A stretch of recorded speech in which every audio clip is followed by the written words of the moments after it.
Grande leçon à tirer pour tout le monde démocratique du tribunal pénal international de La Haye, la libération, même sous condition, de l'ancien chef de l'État de Côte d'Ivoire, Laurent Gbagbo, et Charles Blé Goudé, son compagnon fidèle.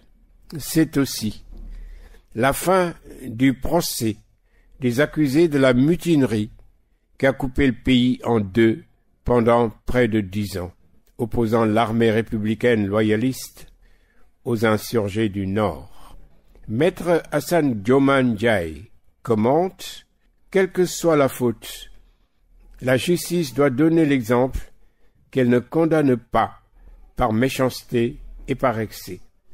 L'avocat et défenseur des droits de l'homme reste fidèle en disant cela à sa philosophie d'équité obligatoire attendue des institutions judiciaires de quelques pays qui ne soient pas une dictature, d'une juridiction internationale soucieuse de sa crédibilité et du respect dû à tout accusé.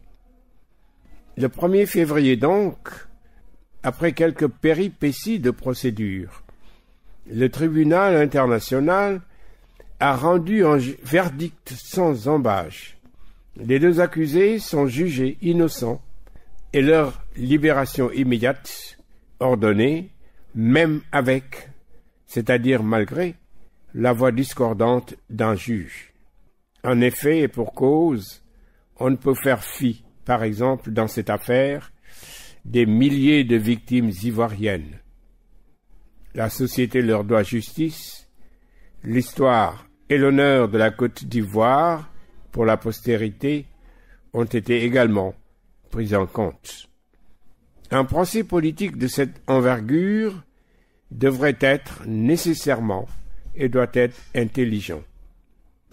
Chaque partie dans l'affaire a joué sa partition avec conviction, par devoir et par respect pour le droit, même si un débat de fond reste une attente forte pour la réforme du tribunal, notamment concernant les investigations obligatoires pour étayer les accusations du procureur.